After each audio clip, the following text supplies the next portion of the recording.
पूर्वज अध्यात्म कभी पलायन होता ही नहीं। अध्यात्म परिस्थिति से भागने के लिए नहीं अपनाया जाता है। अध्यात्म तो हमेशा आनंद देने वाला होता है।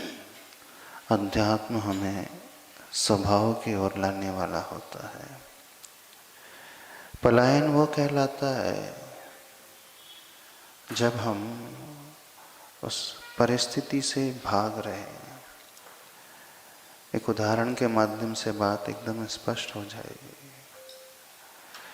कोई व्यक्ति कीचड़ में फंस रहा है और उससे ऊपर उठने के लिए पुरुषार्थ करे तो यह नहीं कहा जाएगा कि वो कीचड़ से पलायन कर रहा है। ऐसे ही संसार का जाल भी है।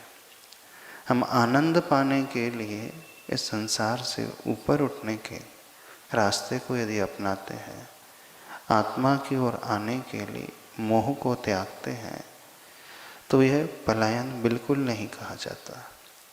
पलायन तो वो होता है मोह के नाम पर आप आत्मा को ही छोड़ने को तैयार हो जाते हो, व्यवहार में ही इतने उलझ करके रह जाते हो कि बस सब कुछ वो ही आपके लिए हो जाता है। तो अध्यात्म हमें कभी पलायन सिखाता ही नहीं। जो व्यक्ति अध्यात्म को बड़े अच्छे से समझ लेता है, वह व्यक्ति व्यवहार भी अपना समीचीन निभाने वाला होता है। अध्यात्म हमारी लाइफ में निश्चय और व्यवहार में बैलेंस बनाना सिखाता है। अध्यात्म हमें ये सिखाता है कि कब हमें अपनी ओर आना है, और जहाँ कर्तव्य की बात आती है तो अध्यात्म ये कहता है हम अपने कर्तव्य का पालन बड़े अच्छे से करें। तो अध्यात्म कभी पलायन होता ही नहीं।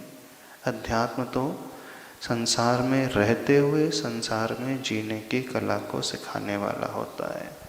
और जब व्यक्ति अपनी सारी जिम्मेदारियों को पूर्ण कर लेता है तो वो उस एकांत के आत्मा के रास्ते को छोड़ करके एकांत के रास्ते को अपनाता है और समस्त दुनियादारी से मुक्त हो जाता है। इस अपेक्षा से उसे समझे।